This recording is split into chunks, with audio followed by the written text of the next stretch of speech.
So we are starting our today topic of multiple myeloma or plasma cell dyscariasis. We will inshallah start AKI tomorrow.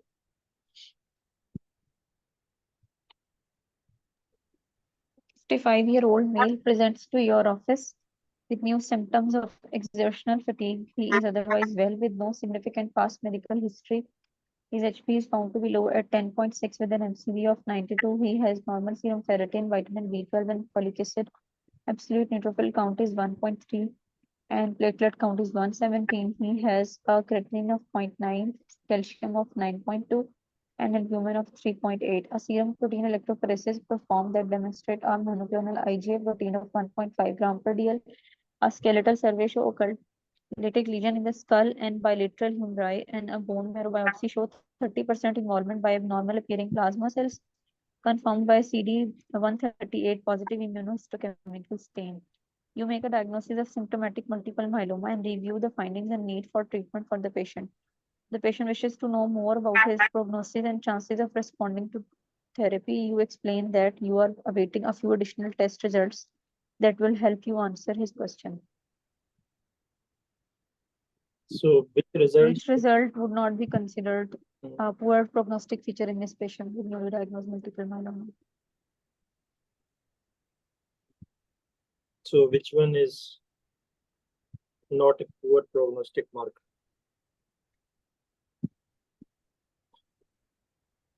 A, B, C, D.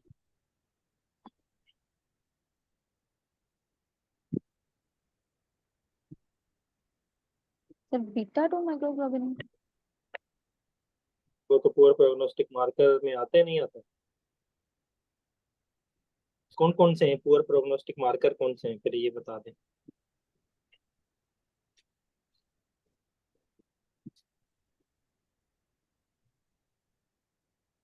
इससे नहीं पता मुझे तो. Multiple myeloma तो diagnose हो चुका है ना इसमें.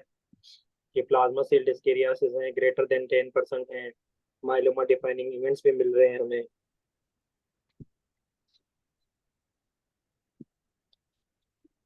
So audience, yellow big yellow.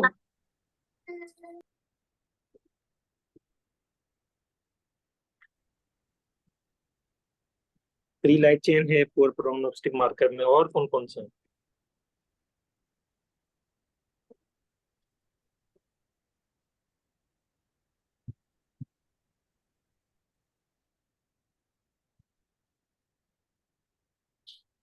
So A B C D. तो फिर ए है शायद, क्योंकि 3 और 4 तो है. अभी भी आपने कहा ये भी है. यस ऑडियंस, चैट बॉक्स में लिखें ए बी सी डी, कौन सा लगता है आपको?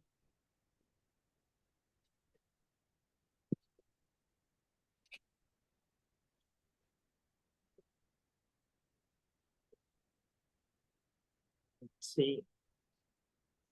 चलें, और कोई एक एक जो है वो सी.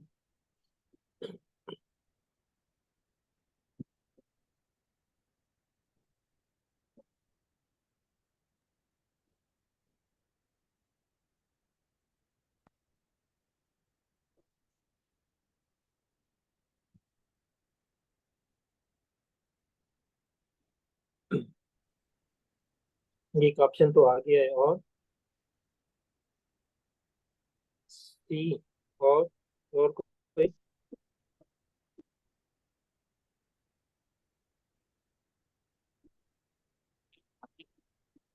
डॉक्टर सभा डी. ठीक है, और कोई?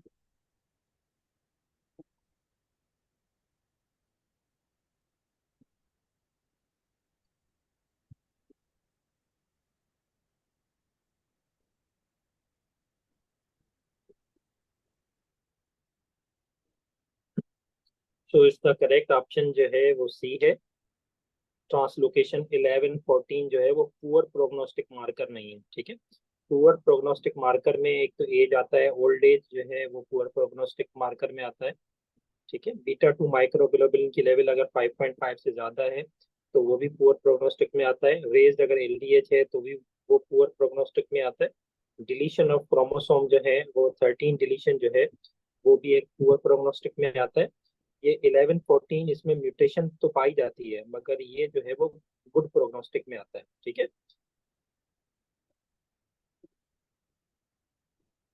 सो मल्टीपल माइलोमा जो है या प्लाज्मा सेल डिस्केरियासिस, जिसको हम कहें कि cancer arising from plasma cells. अब बी सेल्स का काम क्या होता है, टी सेल्स का काम क्या होता है? तो कैसे पता चलता है हमें कि ये बी सेल है या टी सेल है? मार्कर से कैसे पता चलेगा? बी सेल मार्कर कौन से हैं, टी सेल मार्कर कौन से हैं, प्लाज्मा सेल के मार्कर कौन से हैं?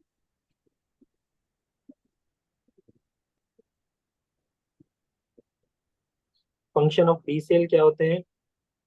To form the plasma cells. जो प्लाज्मा सेल्स जो है वो एंटीबॉडीज बनाते हैं। बी सेल में जो हमारे पास मार्कर होते हैं वो CD19-20, ये जो है मार्कर्स होते हैं वो बी सेल्स के होते हैं। ठीक है। और जो है 10 भी जो है वो मार्कर बी सेल का होता है, इमेच्योर बी सेल का। जो बी सेल जो मेच्योर होते हैं वो प्लाज्मा सेल बनाते हैं। तो प्लाज्मा सेल के पास जो मार्कर होते हैं वो कौन से होते हैं? CD138 जैसे इस सिनेरियो में था। ठीक है। CD9, तो ये प्लाज्मा सेल के जो है मार्कर होते हैं। CD जो सेल होते हैं 3, जिसको हम टी सेल कहते हैं, उनके पास जो मार्कर होता है वो CD3 होते हैं। तो उनका काम जो होता है वो क्या होता है, वो टी सेल का काम होता है। हेल्पर टी सेल भी होते हैं, साइटोटॉक्सिक टी सेल भी होते हैं। ठीक है। और जो है टी सेल्स जो है वो इम्यूनिटी में भी मदद करते हैं हमारे। सो मल्टीपल माइलोमा जो है मेलेग्नेंट डिजीज है बोन मेरो की, आपको पता है 1% ऑफ ऑल मेलेग्नेंट डिजीज है। 10 to 15% जो है वो malignancy of all the blood cancer की एक कंस्टिट्यूट करती है। ठीक है। It is a rare disease, आपको पता है 1 लाख में तकरीबन जो है वो 4 केसेस पाए जाते हैं। कॉमनली किस एज में होती है? Which age group? Old age. Old age. Old age का मतलब कौन से डिकेड्स में? 5th 6th decade। 6-7 डिकेड में होती है। ठीक है। लाइक दैट एंटी-GBM जो बायमोडल जो है वो उसकी जो है वो प्रीडोमिनेंस थी। लाइक जो है वो हमारे पास जो ओल्ड एज में और कौन सी डिजीज होती है ओल्ड एज में दैट इज कॉमन? ये भी मेल प्रीडोमिनेंस है। ठीक है। इनका एसोसिएट वेस्कुलाइटिस भी हमारे पास ओल्ड एज में होती है। ठीक है। तो ये जो है मेल में मोर कॉमन है, 2:1 है। और मीन एज जो है वो उसकी 65 है। ईटियोलॉजिकल फैक्टर के बारे में बात करें कि रेडिएशन है, इसके अलावा जो है क्रोमोसोमल डिलीशन जैसे हमने बात की, 13 की डिलीशन हो गई। ट्रांसलोकेशन जो है वो 11-14 है, 13-32 है, 4-14 है।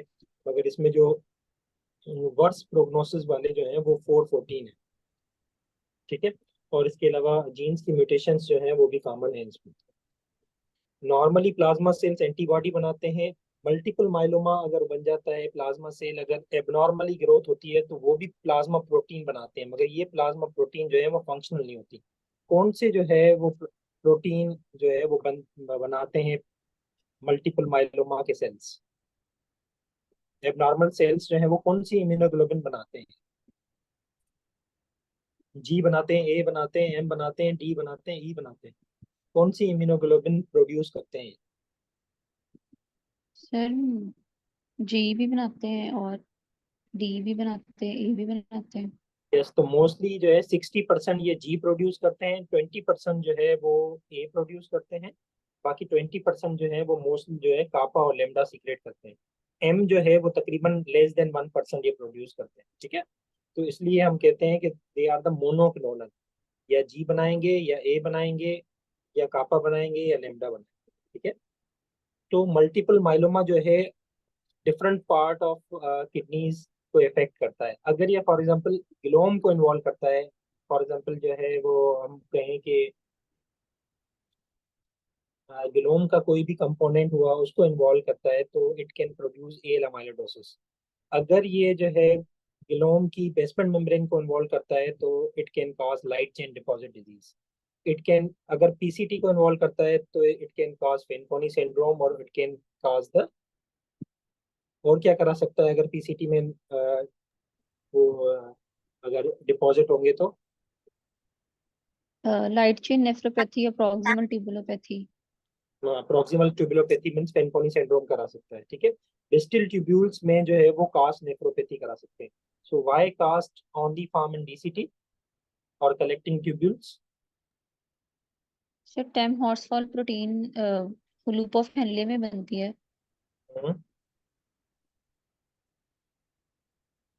तो वो कंबाइन होगी किसके साथ? लाइट चेन के साथ। लाइट लाइट चेन के साथ। ट्यूब्यूल्स में भी है, ठीक है, मगर कहते हैं कि पीएच जो होती है वो डिस्टल ट्यूब्यूल्स में आइसोइलेक्ट्रिक पीएच की वजह से it is mainly form in DCT, ठीक है। So it can cause the proximal tubulopathy in the form of Fanconi syndrome. It can cause the cast nephropathy or it can involve the any part of the nephron, ठीक है। अब आते हैं कि cast myeloma kidney या cast nephropathy जो कहते हैं हम, वो 30 to 50% पेशेंट में पाई जाती है। इंटरस्टिशियल नेफ्राइटिस जो है वो 20 to 30% में, अमाइलोडोसिस जो है वो 10%। बाकी जो लाइट चेन डिपॉजिट डिजीज और हाइपरकैल्सीमिया और एफएसजीएस जो है वो लेस देन और इक्वल टू 5% मरीजों में। तो इस फिगर में क्या दिखाया गया है लेफ्ट साइड पे? पिंकिश सर ट्यूब्यूल के अंदर कास्ट स्टेन कौन पिंक सा है? Amorphous eosinophilic. स्टेन सर ये HNE। गौर से देखें ट्यूब्यूल्स की मेम्ब्रेन को, कौन से कलर की है? पर्पल। ट्यूब्यूल्स की मेम्ब्रेन ब्लैक कलर की। तो ब्लैक कौन सा? Black black stain, silver. Silver, yes. Silver. Doctor Iqra ने सही कहा है, सिल्वर स्टेन है, ठीक है। तो सिल्वर नेगेटिव आ रही है। तो जब भी हमें, अगर हमें कोई ओल्ड एज मेल मिल रहा है with atypical symptoms, classical presentation, तो आपको पता है मोस्ट कॉमन फटीगनेस होती है, वेट लॉस होता है, बैक पेन होता है, डिक्रीज एपिटाइट होता है, पोलीयूरिया हो सकता है, मरीज को फीवर हो सकता है, प्रोटीन यूरिया हो सकता है, ठीक है। और प्रोटीन यूरिया में आपको यूरिन डीआर में क्या मिलेगा? सर यूरिन डीआर में आपको कम मिलेगा और अगर होल कलेक्शन कराएंगे तो उसमें प्रोटीन यूरिया ज्यादा मिलेगा आपको, तो यूरिन डीआर में क्योंकि आपको प्लेन प्रोटीन यूरिया मिलेगा, मतलब आपको प्रोटीन यूरिया नील मिलेगा। क्योंकि लाइट चेन जो है वो क्या होती है? एल्ब्यूमिन यूरिक होती है, नॉन एल्ब्यूमिन यूरिक प्रोटीन होती है, नॉन एल्ब्यूमिन। ठीक है। तो एल्ब्यूमिन नहीं होता है ना इनमें, तो urine DR can not detect them. जब आप 24 आवर कलेक्शन कराएंगे या आप क्या करेंगे, whenever you are going for PCR, ठीक है, तो आपको पता चलेगा कि अमाउंट ऑफ प्रोटीन यूरिया कितना है, ठीक है, बिकॉज जो है इसमें अवर्ड प्रोटीन यूरिया होता है, ठीक है। तो आपको ओल्ड एज में जो है पेशेंट मिल रहा है, तो आपको डायग्नोज करना है मल्टीपल माइलोमा। तो what is the diagnostic criteria according to revise international myeloma working group? इसे डायग्नोज करते हैं। बायोप्सी की फाइंडिंग होती है और साथ माइलोमा डिफाइनिंग फीचर्स। तो बायोप्सी किस चीज की? Bone marrow biopsy. Bone marrow. तो बोन मेरो बायोप्सी में आपको प्लाज्मा सेल कितने मिलने चाहिए? यस, डॉक्टर खतीजा ने भी ठीक कहा है, ग्रेटर देन 10%। 10। जी। 10% से ज्यादा होने चाहिए, ठीक है। और इसके अलावा और क्या होना चाहिए? या एक्स्ट्रा मेड्यूलरी प्लाज्मा साइटोमा होना चाहिए। हेड में है, नेक में है, आपने उस जगह की बायोप्सी की है तो उसमें भी आपको प्लाज्मा सेल का मास मिला है, ठीक है। तो ये दोनों बायोप्सी में होने चाहिए, plus any one of the following. Any one of the following में कौन सा क्राइटेरिया है?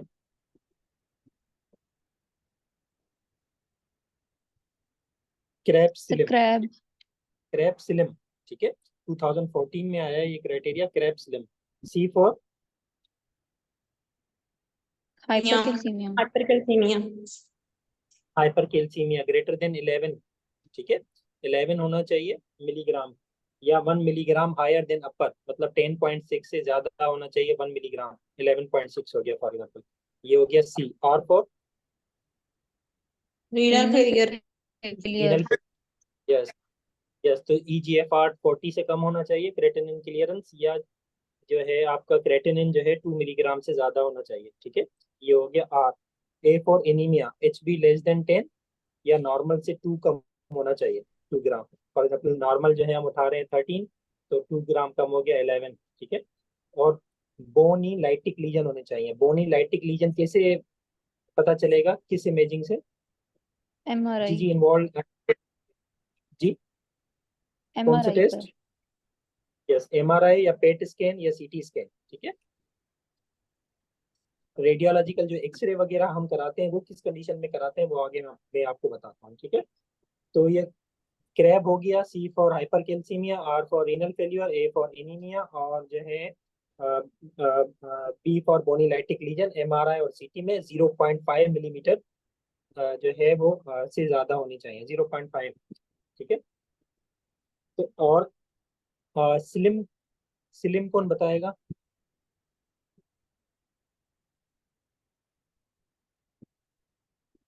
एस फॉर 60, अगर clone bone marrow plasma cell 60% से ज्यादा है, ठीक है, ये आया एस। एल आई का मतलब होता है कि light chain involved versus uninvolved light chain, जो है फ्री लाइट चेन जो है 100 से ज्यादा हो, तो ये भी एक जो है एक मार्कर है मेलिग्नेंसी का, ठीक है। और या एमआरआई और सीटी पे अगर आपको दोबारा कोई जो है वो आपको जो है 0.5 मिलीमीटर की लीजन मिल रही है, तो it is called CRAB SLiM criteria, ठीक है। C for hypercalcaemia, R for renal failure, A for anaemia, B for lytic lesions bone marrow में, और एस फॉर 60%, ठीक है। L I for involved versus uninvolved light chain greater than 100, ठीक है, और greater than अगर 1 फोकल लीजन हो MRI, तो इसको कहते हैं क्रैब स्लिम क्राइटेरिया 2014 वाला, ठीक है।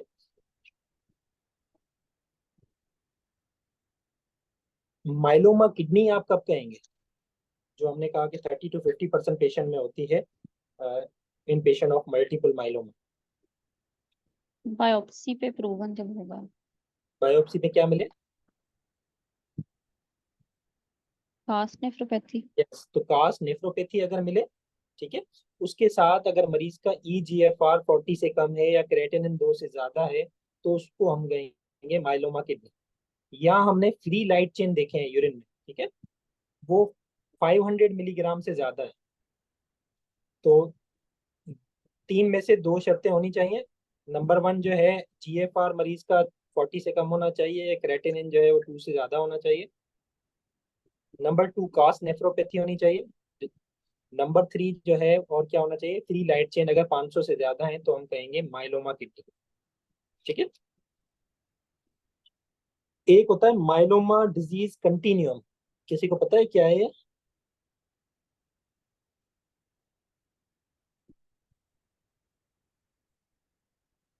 तो ये देखा कि गया है कि माइलोमास जो भी अराइज होते हैं ना, कि वो सबसे पहले जो है monoclonal gammopathy of undetermined significance से अराइज होते हैं, then they convert into smouldering multiple myeloma, ठीक है, सिमोल्डरिंग माइलोमा, ठीक है, उसके बाद जो है वो कन्वर्ट होते हैं मल्टीपल माइलोमा। तो ये भी दोनों, आप दोनों चीजें आपको पता होनी चाहिए कि what do you mean by monoclonal gammopathy of undetermined significance, ठीक है, जो नीचे में नीचे लिखा गया है। तो उसमें बोल रहा है कि all 3 criteria must be met. तो 3 क्राइटेरिया में जो है क्या क्या होना चाहिए? अगर हम सीरम मोनोक्लोनल प्रोटीन को चेक करें, ये कैसे चेक करेंगे, उसकी लेवल कैसे चेक करेंगे? एसपेप से। सीरम की चेक कर रहे हैं तो एसपेप से, यूरिन की चेक करेंगे तो यूपेप से, ठीक है। सीरम प्रोटीन इलेक्ट्रोफोरेसिस आपने कराई है, तो उसमें सीरम में मोनोक्लोनल प्रोटीन की तादाद जो है वो 3 ग्राम से कम है, ठीक है, 3 ग्राम पर डेसीलीटर या 30 ग्राम पर litre. Bone marrow plasma cell 10% से कम है, या माइलोमा डिफाइनिंग इवेंट जो है, जो हमने पढ़े क्रैब-सिलिम क्राइटेरिया, ये एब्सेंट है, तो हम उसको बोलेंगे monoclonal gammopathy of undetermined significance. सबसे पहले माइलोमास जो अराइज होते हैं वो MGUS से अराइज होते हैं, उसके बाद ये कन्वर्ट होते हैं सिमोल्डरिंग में। सिमोल्डरिंग में देखें आप, फर्क क्या है कि सिमोल्डरिंग में फर्क ये है कि इसमें मोनोक्लोनल प्रोटीन जो एसपेप है, उसकी अगर क्वांटिटी हम देखें वो 30 ग्राम या 3 ग्राम पर डेसीलीटर से ज्यादा है, ठीक है। इसमें भी जो है वो माइलोमा डिफाइनिंग इवेंट नहीं है। तो सबसे पहले जो माइलोमा डिजीज कंटिन्यूम के मुताबिक सबसे पहले जो अराइज होते हैं myeloma, they arise from monoclonal gammopathy of undetermined significance, then जो है smouldering multiple myeloma, then multiple myeloma, ठीक है। तो तीनों में डिफरेंस क्या है देख लें। मल्टीपल माइलोमा राइट साइड पे लिखा हुआ है, having clonal bone marrow plasma cell greater than 10% और biopsy proven plasmacytoma. M protein जो है वो की कोई भी लेवल हो सकती है, मोस्टली 30 ग्राम पर लीटर से ज्यादा होगी। और माइलोमा डिफाइनिंग इवेंट जो हमने पढ़ा, क्रेब्स-सिलम जो है वो प्रेजेंट होगी। अगर हम स्मोल्डरिंग मल्टीपल माइलोमा की बात करें तो उसमें क्या है, clonal bone marrow plasma cell 10 to 59% होने चाहिए एंड और सीरम की प्रोटीन की तादाद 30 ग्राम से ऊपर होनी चाहिए और माइलोमा डिफाइनिंग इवेंट जो है वो एब्सेंट हो। अगर हम MGUS की बात करें, monoclonal gammopathy of undetermined significance की, तो उसमें clonal bone marrow plasma cell less than 10% है, एम स्पाइक जो है वो लेस देन 30 है और माइलोमा डिफाइनिंग इवेंट जो है क्रेब्स-सिलम है वो एब्सेंट। ठीक है, तो आप देख सकते हैं कि माइलोमा डिफाइनिंग इवेंट जो है वो ओनली प्रेजेंट है मल्टीपल माइलोमा में। और इसके अलावा जो है एम प्रोटीन की तादाद कोई भी हो सकती है मल्टीपल माइलोमा। ठीक है, अगर कोई मरीज है, आप जो है मल्टीपल माइलोमा जो है वो सस्पेक्ट कर रहे हैं, आप रीनल बायोप्सी कब करेंगे उस मरीज की? आपको बोन मेरो में 10% से ज्यादा प्लाज्मा सेल मिल गए, आपने एसपेप या यूपेप कराया है, उसमें ग्रेटर देन 30 ग्राम या 3 ग्राम पर डेसीलीटर से ज्यादा आपको एम स्पाइक मिल गई, आपको जो है क्रेब्स-सिलम क्राइटेरिया भी मिल रहा है। ठीक है, तो अब आप रीनल बायोप्सी कब करेंगे? What are the indication of renal biopsy? इसमें फिर बायोप्सी तो नहीं करेंगे? नहीं करेंगे। RFTs डिरेंज होंगे फिर करेंगे। RFT तो डीरेंज है, 2 से ज्यादा है, क्रेटिन मरीज का 3 है। तो बायोप्सी की इंडिकेशन क्या है भाई? माइलोमा का तो पता चल गया हमें कि ये पेशेंट माइलोमा का है, मल्टीपल माइलोमा का है। हमने बोन मेरो से पता कर लिया, हमने एसपेप से पता कर लिया, हमने क्रेटिनिन से पता कर लिया, हमने LDH करा लिया मरीज का, हमने सारी टेस्ट करवा ली। कौन कौन सी कराएंगे वो हम आगे आते हैं। तो अब क्या करेंगे?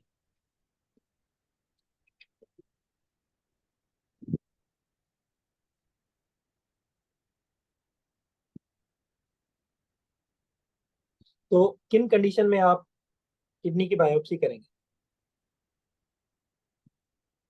आप अगर जो है बोन मेरो में हमें सिग्निफिकेंस मतलब माइलोमा का फीचर्स ना मिले तो फिर हम किडनी बायोप्सी करेंगे। नहीं, तो आप देखिए ना, माइलोमा जो गोल्ड स्टैंडर्ड जो डायग्नोस होगी वो कैसे होगी? बोन मेरो बायोप्सी से। बोन मेरो बायोप्सी आपको गाइड करेगी कि मल्टीपल माइलोमा है या नहीं। अब मल्टीपल माइलोमा आपका पता चल गया, मल्टीपल माइलोमा है मरीज को, रीनल इन्वॉल्वमेंट भी आपको नजर आ रही है, क्रेटिनिन 3 है मरीज का, फ्री लाइट चेन भी मरीज के बढ़े हुए हैं, 100 है। ठीक है, तो आप जो है सस्पेक्ट कर रहे हैं रीनल इन्वॉल्वमेंट तो है। अब रीनल इन्वॉल्वमेंट में बायोप्सी की इंडिकेशन क्या है, ये मैं पूछ रहा हूँ।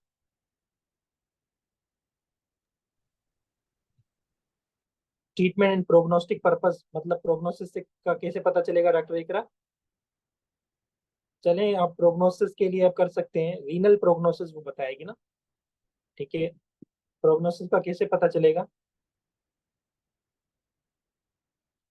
आप बायोप्सी तब करेंगे जब AKI आपका रिजॉल्व नहीं हो रहा हो। फॉर एग्जांपल, क्रेटिनिन मरीज का 2 था, आप हाइड्रेट कर रहे हैं मरीज को, but AKI is not resolving after conservative management, resolve नहीं हो रहा है कंजर्वेटिव मैनेजमेंट के बाद, तो आप बायोप्सी कर सकते हैं।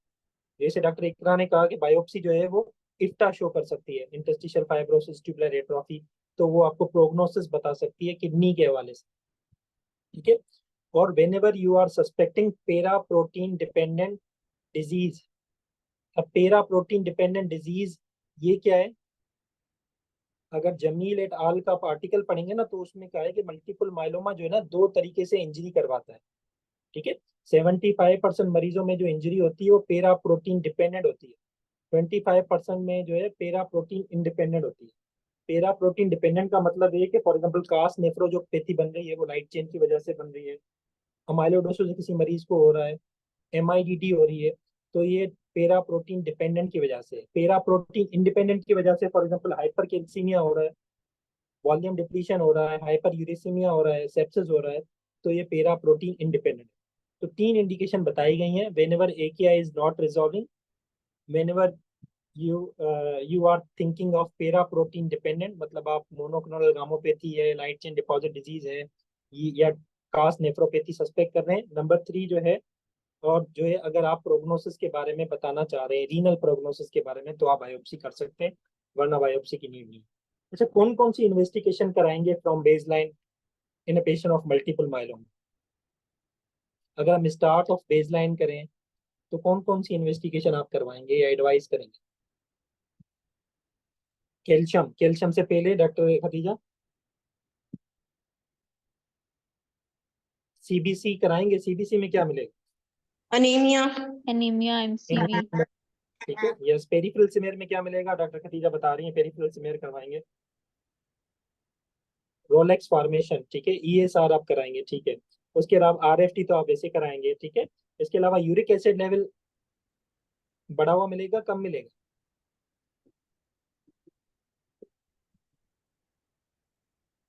यस, बढ़ा हुआ मिलेगा। कैल्शियम जैसे आपने कहा, ठीक है, करेक्टेड कैल्शियम आप निकालेंगे, ठीक है, एल्ब्यूमिन की मदद से, ठीक है। एलडीएच आप कराएंगे, ठीक है। बीटा 2 माइक्रोग्लोबुलिन आप कराएंगे, ठीक है। यूरिन डीआर आपने कराया, यूरिन डीआर में आपने कहा कि ब्लेंड यूरिन सेडिमेंट मिलेगा। 24 आवर कलेक्शन कराएंगे आप। एसपेप कराएंगे, यूपेप कराएंगे और इम्यूनोफिक्सेशन कराएंगे, ठीक है। एसपेप में आपको बताएगा कि मोनोक्लोनल की जो स्पाइक है वो कितनी है, एम एम स्पाइक जिसको कहा जाता है, ठीक है। यूपेप भी आपको वही बताएगा, आपकी मर्जी है एसपेप कराएं यूपेप कराएं, ठीक है। उसके बाद जो है फ्री लाइट चेन ऐसे आप कराएंगे, मतलब जो क्लास जो प्रोटीन्स जो हैं, बेंस जॉन प्रोटीन्स जो हैं वो कितनी यूरिन में पास हो रही हैं, ठीक है। फ्री लाइट चेन ऐसे जिसको हमने कहा कहें कराएंगे, ठीक है। अगर 500 से ज्यादा है तो हम कहेंगे इट इज माइलोमा की, ठीक है। उसके बाद बोन मेरो बायोप्सी करेंगे, एस्पायरेशन करेंगे।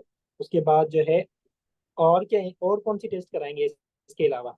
एसपेप होगा, हो गया, यूपेप हो गया, इम्यूनोफिक्सेशन हो गई, बोन मेरो बायोप्सी हो गई, ठीक है, साइटोजेनेसिस हो गई। इसके अलावा और क्या कराएंगे? जेनेटिक एनालिसिस भी हो गई, मतलब कौन सी डिलीशन है, म्यूटेशन है। इसके अलावा और कौन सी टेस्ट कराएंगे? Free light chain, serum free light chain. ये हो गई, सीरम फ्री लाइट चेन हो गई या यूरिन फ्री लाइट चेन हो गई। और इमेजिंग, कौन सी इमेजिंग कराएंगे? एमआरआई, सीटी, पेट स्कैन। यस। अगर ये इमेजिंग पॉसिबल नहीं है तो आप एक्सरे स्कल वर्टिब्रा की तरफ जा सकते हैं, ठीक है। वरना आपको सीटी, पेट स्कैन या एमआरआई करवाना, ठीक है। So whenever you are thinking of multiple myeloma, सबसे पहले हमने डिफरेंशियल डायग्नोसिस में रखना है, इस मरीज को मल्टीपल माइलोमा हो सकता है। जैसे हमें मल्टीपल माइलोमा का पता चला, हमें क्या करना है? हाइपरकेल्सीमिया, सेप्सिस या जो है अदर जो इंजरीज हैं उनको प्रिवेंट करना है। नंबर 3, उसके बाद हमें फ्री लाइट चेन को रिड्यूस करना है। वो कैसे करेंगे? हम मैनेजमेंट पे आते हैं, ठीक है।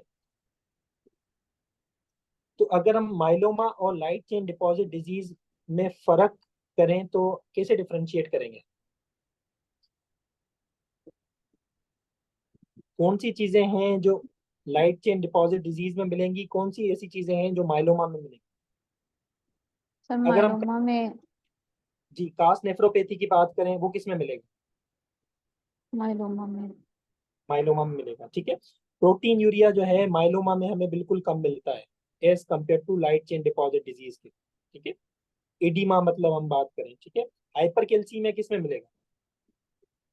माइलोमा में माइलोमा में। लाइटिक बोन डिजीज जो है, लीजन्स जो है वो किस में मिलेंगे? माइलोमा में मिलेंगे। कास नेफ्रोपैथी हो गई, एडिमा हो गई, ठीक है। कास नेफ्रोपैथी हो गई, नो प्रोटीन यूरिया या नो एडिमा हो गई, हाइपरकेल्सीमिया हो गया, और जो है बोन लीजन्स हो गई, ये हमें माइलोमा में मिलेंगी, लाइट चेन डिपॉजिट डिजीज में नहीं मिलेगी, ठीक है। अगर हमें जो है मल्टीपल माइलोमा का कोई मरीज मिल गया, ठीक है, तो हमने कंजर्वेटिव मैनेजमेंट स्टार्ट की, मतलब हमने वॉल्यूम जो है वो रिप्लेस किया मरीज को, एटलीस्ट 3 लीटर पर डे हमने जो है सिलाइन दिया मरीज को। फिर हमने जो है वो डेक्सामेथासोन 40 मिलीग्राम पर डे दिया। हमें पता है कि लाइट चेन जो है वो नाइसली जो है वो जो है वो नाइसली जो है वो रिस्पॉन्ड करती हैं डेक्सामेथासोन से, ठीक है। उसके बाद जो है डायलिसिस कब करेंगे मरीज की?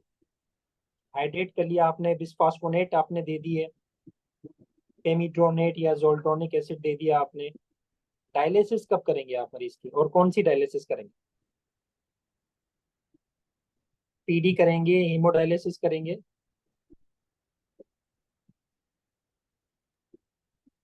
High cut Hemodialysis. High cut off dialysis करेंगे. So what do you mean by high cut off dialysis?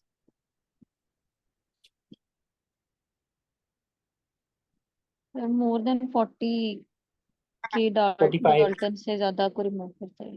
या 45 के डेल्टान से ज्यादा उनके जो है वो हाई या लार्ज पोर होते हैं. ठीक है, जो फ्री लाइट चेन को रिमूव कर सकते हैं. ठीक है, तो आपने डायलिसिस की वही इंडिकेशन होंगी जो नॉर्मल पॉपुलेशंस में होती हैं. तो आपने डायलिसिस की नीड होगी तो आप डायलिसिस करेंगे. उसके बाद NSAIDs, aminoglycosides and nephrotoxic drugs को आपने अवॉइड करना है. ठीक है, बेस्ट जो ऑप्शन होगा वो उनके लिए होगा ऑटोलॉगस या एलोजेनिक बोन मेरो ट्रांसप्लांट. ठीक है, तो कौन से मरीज हैं जो एलिजिबल पेशेंट हैं फॉर ट्रांसप्लांटेशन? कौन से मरीज हैं जिनको हम ऑटोलॉगस या जो है एलोजेनिक स्टेम सेल ट्रांसप्लांट कर सकते हैं?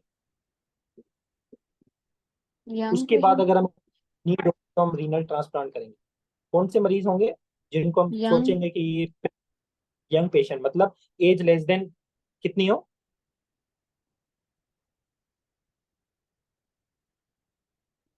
ये डिजीज ही आपको पता है ओल्ड एज की है. ठीक है, तो एज लेस देन 65 होगी तो हम उसको जो है वो कंसीडर करेंगे फॉर ट्रांसप्लांटेशन. ठीक है, बोन मेरो ट्रांसप्लांटेशन की बात कर रहे हैं. ठीक है, उसके अलावा नंबर 1 इंडिकेशन ये हो गई. Number 2 indication, Less comorbidities. Yes, तो मरीज को सिरोसिस ऑफ लिवर ना हो. ठीक है, फ्रैंक सिरोसिस ऑफ लिवर ना हो. मरीज जो है उसकी परफॉर्मेंस स्टेटस ठीक हो, मतलब खुद घूमता फिरता हो मरीज. ठीक है, नंबर जो है means can perform activity without support, इसको कहते हैं performance status score 1 and 2. Number 4 जो है वो हार्ट फेल्यूर में ना हो, क्लास 3 और क्लास 4 जो ना है वो ना हो. ठीक है, तो 4 जो है इन्होंने जो है वो बताए eligible requirement. Age less than 65, without frank cirrhosis of liver. Number 3 NYHA classification 3 और 4 हो ना होना चाहिए, 1 और 2 में हो मरीज, और परफॉर्मेंस स्टेटस जो है वो गुड होना चाहिए 1 और 2. ठीक है, तो ये पेशेंट जो है अगर एलिजिबल हैं ट्रांसप्लांट के तो आप क्या करेंगे, इनको एलोजेनिक या ऑटोलॉगस स्टेम सेल ट्रांसप्लांट करेंगे. ठीक है, तो उनमें आप जो है इंडक्शन थेरापी देंगे, फिर मेंटेनेंस थेरापी देंगे. इंडक्शन थेरापी कौन सी देते हैं?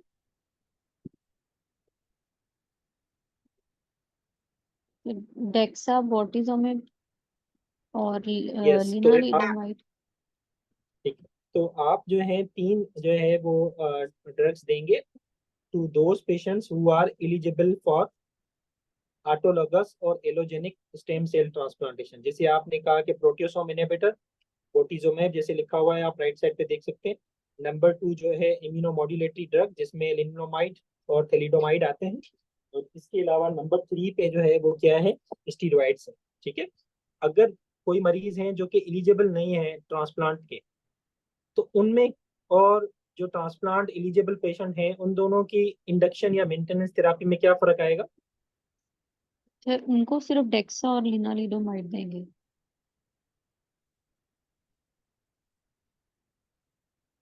तो उनमें क्या होगा, उनमें हम अल्काइलेटिंग एजेंट यूज नहीं करेंगे.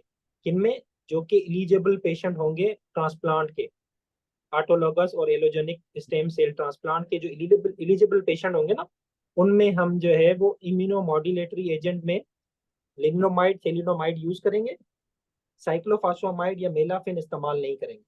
ठीक है, उससे कैंसर के चांसेस बढ़ जाते हैं, इसलिए हम इस्तेमाल नहीं करते. ठीक है, तो इंडक्शन थेरापी आप देंगे 3 to 6 month, consist of proteasome inhibitor, immunomodulatory agent और स्टेरॉइड्स. उसके बाद जो है मरीज को ट्रांसप्लांट करेंगे ऑटोलॉगस और स्टेम सेल ट्रांसप्लांट. उसके बाद मेंटेनेंस थेरापी पे जाएंगे. में सर ये जी, ट्रीटमेंट में कुछ हाई रिस्क और लो रिस्क ग्रुप्स का है कॉन्सेप्ट कि किस तरह हम ये यस डिवाइड करते हैं, वो बता यस, दें तो please। Risk stratification, yes, risk stratification में हाई रिस्क वो पेशेंट होते हैं जिनमें एलडीएच ग्रेटर देन 2 टाइम्स हो, प्राइमरी सेल ल्यूकीमिया के भी साथ फीचर हो मरीज को. ठीक है, और जो है ट्रांसलोकेशन 4, 14 और पता नहीं 14, 16 बताई गई हैं दो. अगर इनमें से कोई भी एक फीचर होगा तो ये हाई रिस्क पेशेंट होगा और इनमें हम ट्रांसप्लांट नहीं करेंगे. सर वो ठीक है, इनमें भी ट्रांसप्लांट कर रहा था जो अप टू डेट में देखा है कि हाई रिस्क को लो रिस्क में कर दें, फिर देखें कि अर्ली ट्रांसप्लांट है या लेट ट्रांसप्लांट है, फिर उसके अकॉर्डिंग फिर वो मेडिसिन इंडक्शन और मेंटेनेंस दे रहा है ट्रांसप्लांट, लेकिन वो हाई रिस्क में भी कर रहा है। हाई रिस्क में आप कर सकते हैं, मगर आपको उनको बताना पड़ेगा कि they have the higher chances of relapse of the disease और रिकरेंस ऑफ द डिजीज। ठीक है, अच्छा। कर तो सकते हैं, अगर कर तो सकते हैं, मगर उनको आपको बताना लाजमी है कि बिकॉज माइलोमा जो है ना रिलैप्सिंग रिमिटिंग डिजीज है, तो इसलिए आपको बताना लाजमी है। So any one of the following जो होना अगर है तो हम हाई रिस्क में शामिल करेंगे। उसमें ट्रांसलोकेशन है, उसमें 414 या 1416 है, एलडीएच ग्रेटर देन 2 टाइम्स है, ठीक है, और features of primary cell leukaemia है। तो मोस्टली आप कोशिश करें कि इन मरीजों को ट्रांसप्लांट ना करें। ठीक है, तो आपने जो है इंडक्शन थेरापी देनी है followed by maintenance therapy. Those who are candidate for autologous और एलोजेनिक स्टेम सेल ट्रांसप्लांटेशन, आपको कोशिश करनी है कि आप जो है कौन सी ड्रग नहीं दें, साइक्लोफॉस्फामाइड और मेलाफिन नहीं दें। ठीक है, आपने मरीज का ट्रांसप्लांट कर दिया ऑटोलॉगस और स्टेम सेल ट्रांसप्लांट। अब मरीज जो है पीडी पे है या हीमोडायलिसिस पे है, हाई कट ऑफ डायलिसिस पे है, रीनल ट्रांसप्लांट कब करेंगे? और रीनल ट्रांसप्लांटेशन पहले क्यों नहीं की जाती बोन मेरो के? Why bone marrow transplantation is done before the renal तब ट्रांसप्लांटेशन? प्राइमरी डिजीज तो बोन मैरो की है, जब तक उसमें रिमिशन नहीं आएगी तब तक हम तो पहले जो किडनी मायो ट्रांसप्लांट का फायदा नहीं होगा। जस्ट तो मायो क्लिनिकल ग्रुप है, तो उन्होंने पहले जो है ना पहले रीनल ट्रांसप्लांटेशन किए थे, then followed by the bone marrow transplantation, but उन्होंने देखा कि results are not so good. So now इन्होंने कहा है कि इम्यूनोसप्रेसिव ड्रग का भी काफी रोल है, तो इसलिए आप पहले ऑटोलॉगस और एलोजेनिक बोन मेरो ट्रांसप्लांट करें, फिर जो है नीड है तो फिर आप रीनल ट्रांसप्लांटेशन करें। ठीक है, उसकी वजह से आपने ट्रांसप्लांट जो है वो कर दिया, पहले आपने इंडक्शन थेरापी दी, फिर आपने मेंटेनेंस थेरापी दी, फिर then you have transplant the patient. Patient आपका ठीक है, अब आपको फॉलो अप करना है मरीज को। कैसे फॉलो अप करेंगे? सर मेंटेनेंस का भी बता दें। मेंटेनेंस में यही जो है वो आप साइकिल्स देंगे, बोटीजोमेब, लिनाडोमाइड या डेक्सामेथासोन, मगर जो है उसके साइकिल्स हैं डिपेंड करेंगे ट्यूमर बर्डन पे, कोई नंबर ऑफ स्पेसिफिक साइकिल नहीं लिखे गए। जैसे और ड्यूरेशन? इंडक्शन के बताए गए हैं 3 to 6 मंथ साइकिल चलेंगी for those who are eligible for transplantation. Maintenance का जो है वो ड्यूरेशन नहीं बताया गया। तो आप दोबारा आपको जो है मरीज का रिस्पॉन्स देखना है। जब मरीज जो है बिल्कुल ऑटोलॉगस ट्रांसप्लांटेशन हो जाएगा बिल्कुल, then you can go for renal transplantation after few months. Means maintenance में आ जाएगा मरीज, उसके बाद करेंगे 3 to 6 मंथ के बाद। तो अब आपको दोबारा जो है मरीज को फॉलो अप करना है फॉर प्लाज्मा सेल लिस्केरियासिस। कैसे फॉलो अप करेंगे? Serum free light chains? SPEP आपने कराया या यूपेप कराया, इम्यूनोफिक्सेशन करा दी, उसके साथ फ्री लाइट चेन करा लिए, और क्या कराएंगे? एच बी देखेंगे मरीज का, कैल्शियम देखेंगे, यूरिया इलेक्ट्रोलाइट क्रिएटिनिन देखेंगे, बोन मेरो करा सकते हैं, पेट स्कैन करा सकते हैं।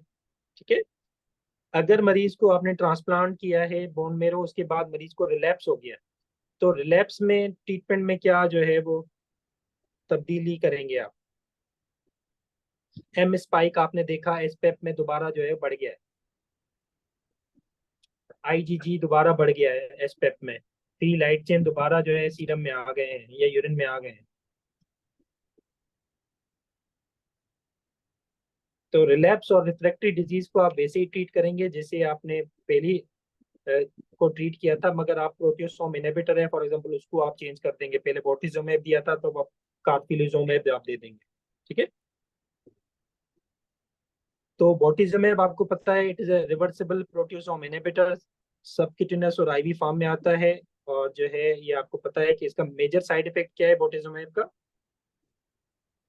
बोर्टिजोमेब, कार्फिलिजोमेब, एक्सोसिमेब, ये 3 नाम है प्रोटियोसोम इनहिबिटर के। इनका मेजर साइड इफेक्ट क्या है? न्यूरो? पोलीन्यूरोपैथी। ठीक है, यस, न्यूरोपैथीज के इसके अलावा साइटोपिनियाज भी हैं, टीएमएस भी हैं, मगर पोलीन्यूरोपैथी जो है वो जो है मेन इसका जो है वो साइड इफेक्ट है। ठीक है, और जो है अगर हम इम्यूनोमोड्यूलेटरी एजेंट के बारे में बात करें थैलिडोमाइड और लिग्निडोमाइड, थैलिडोमाइड के बारे में किसी को पता है कि क्यों इस्तेमाल की जाती थी सबसे पहले? प्रेगनेंसी में यूज की जाती थी फॉर मॉर्निंग सिकनेस के लिए, मगर इसके जो है आपको पता है फीटल एनोमलीज जो है, फेकोमिलिया वगैरह देखे गए, तो इसकी वजह से जो है इसको बंद कर दिया गया, पर still it can be use as a immunomodulatory agent. Most common side effect क्या है इम्यूनोमोड्यूलेटरी ड्रग का? ये साइटोकिनियाज कराती हैं, ठीक है। इसके अलावा थ्रोम्बोसिस भी कराती हैं, साइटोकिनियाज भी कराती हैं। मेलाफिन भी जो आप दे सकते हैं, या साइक्लोफॉस्फेमाइड भी आप दे सकते हैं उन मरीजों को जिनको आपको ट्रांसप्लांट नहीं करना है, ऑटोलॉगस स्टेम सेल ट्रांसप्लांटेशन नहीं करनी, ठीक है। उसके अलावा इंडक्शन थेरापी होगा, then you have to go for autologous और allogeneic stem cell transplantation, then उसकी जो है मेंटेनेंस थेरापी चलेगी।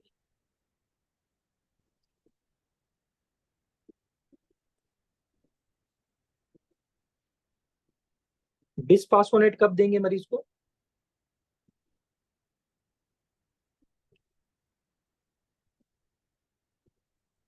Where hypercalcemia में? तो आप हाइपर कैल्सीमिया अगर कंजर्वेटिव मैनेजमेंट से ठीक नहीं हो रहा है तो यू कैन गो फॉर बिस्फॉस्फोनेट। तो बिस्फॉस्फोनेट में कौन सा बिस्फॉस्फोनेट दे सकते हैं आप? जोल्ड्रोनिक एसिड, पेमिडोन ठीक नेट, है, अगर GFR 30 से कम है तो वो नहीं दे सकते फिर। तो ये अवॉइड करेंगे हम दोनों बिस्फॉस्फोनेट, ठीक है। तो न्यू इंटरनेशनल स्टेजिंग सिस्टम जो है, according to this you have to classify according to multiple myeloma into 3 stages, ठीक है। ये प्रोग्नोस्टिक एक स्टेजिंग मार्कर है, ठीक है, स्टेजिंग क्लासिफिकेशन है। तो क्लास 1 हम कहेंगे जब सीरम एल्ब्यूमिन जो है वो 3.5 से ज्यादा हो, या बीटा 2 माइक्रोग्लोबुलिन की लेवल 3.5 से कम हो, तो उनका जो मीडियन सर्वाइवल है वो 65 टू 84 मंथ, मतलब 7 ईयर तक है, ठीक है। स्टेज 2 के मुताबिक अगर स्टेज 1 और 2 3 में मरीज नहीं आ रहा तो हम स्टेज 2 में बोलेंगे, और उसकी जो सर्वाइवल है तकरीबन 44 टू 60 मंथ, तकरीबन 5 साल है, ठीक है। और स्टेज 3 में बीटा 2 माइक्रोग्लोबुलिन की लेवल जो है 5.5 से ज्यादा है, LDH जो है बढ़ा हुआ है मरीज का, तो उनकी जो है वो 29 टू 36 मंथ, तकरीबन 3 ईयर्स जो है वो सर्वाइवल है, ठीक है।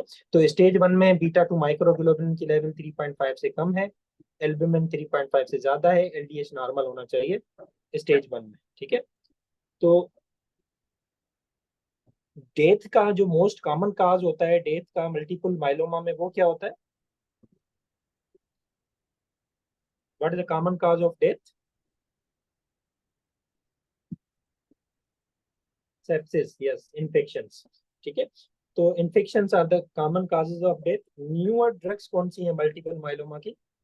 एक 3 तो हमने पढ़ ली, प्रोटियोसोम इनहिबिटर, अल्काइलेटिंग एजेंट्स, और इसके अलावा डेक्सामेथासोन, और इसके अलावा जो है इम्यूनोमोड्यूलेटरी एजेंट, ठीक है। 3 4 तो हमने पढ़ ली। उसके अलावा न्यूअर ड्रग्स कौन सी हैं? एंटी CD38 एंटीबॉडीज, 38 इनहिबिटर हैं, CD38 डराटुमेब, ठीक है।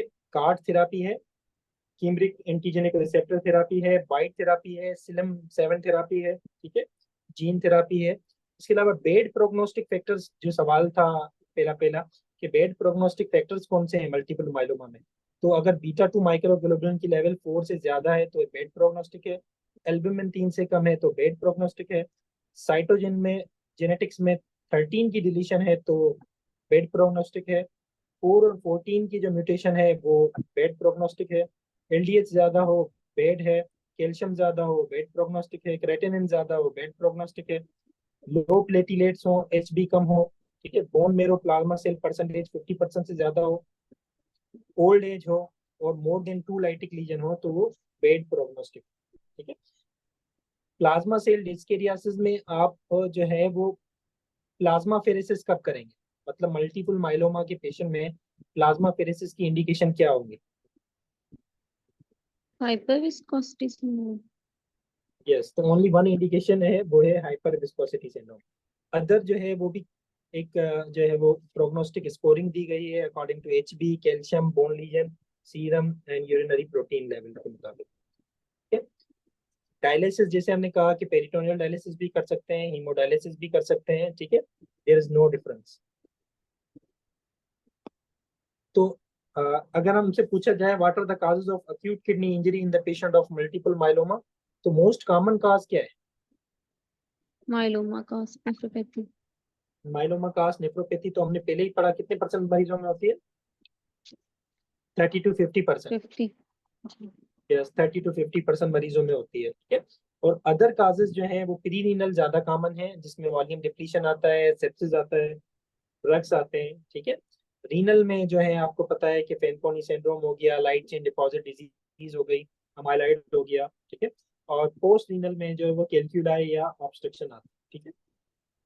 मल्टीपल माइलोमा के मरीज की आपने बायोप्सी की है, तो कौन कौन से पैटर्न आपको मिल सकते हैं बायोप्सी में?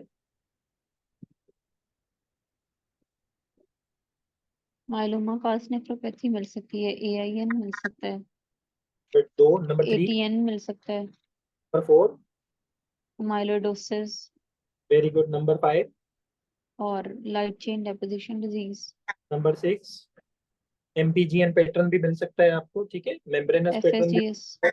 यस, एफसीजीएस भी मिल सकता है, फिब्रिलरी या इम्यूनोटेक्टोइड पैटर्न में मिल सकता है। अगर आपसे पूछा जाए कि what are the causes of bony pain, अगर कोई मरीज आ रहा है आपके पास बोनी पेन के साथ, ओल्ड एज का पेशेंट है, मल्टीपल माइलोमा के अलावा और कौन कौन से काजेस आपको जहन में रखने हैं फॉर क्लिनिकल ग्रुप, ये लाजमी याद रखें।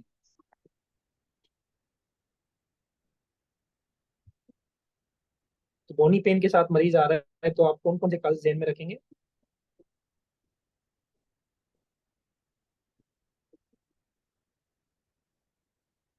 आप हाइपर पैराथायरिडिज्म को लाजमी जहन में रखें, प्राइमरी और सेकेंडरी, ठीक है। इसके अलावा नंबर 1 ये हो गया, नंबर 2 सर ए डायनेमिक बोन डिजीज। ओस्टियोमलेशिया, ठीक है। ओस्टियोमलेशिया को आप लाजमी जहन में रखें। ओस्टियोमलेशिया में बोनी पेन होते हैं, ओस्टियोपोरोसिस में क्या होता है? फ्रैक्चर्स। फ्रैक्चर्स होते हैं, ठीक है।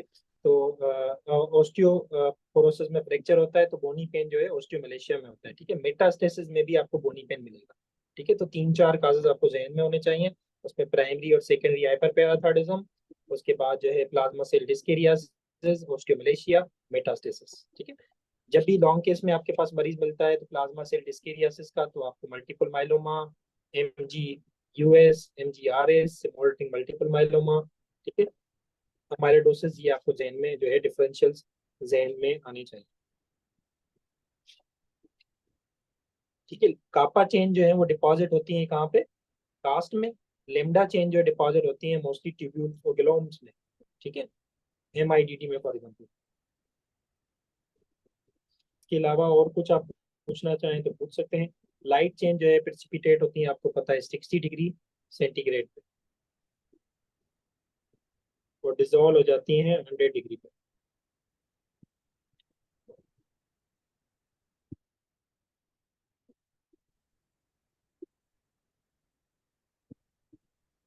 Normal kappa to lambda ratio is 2:1,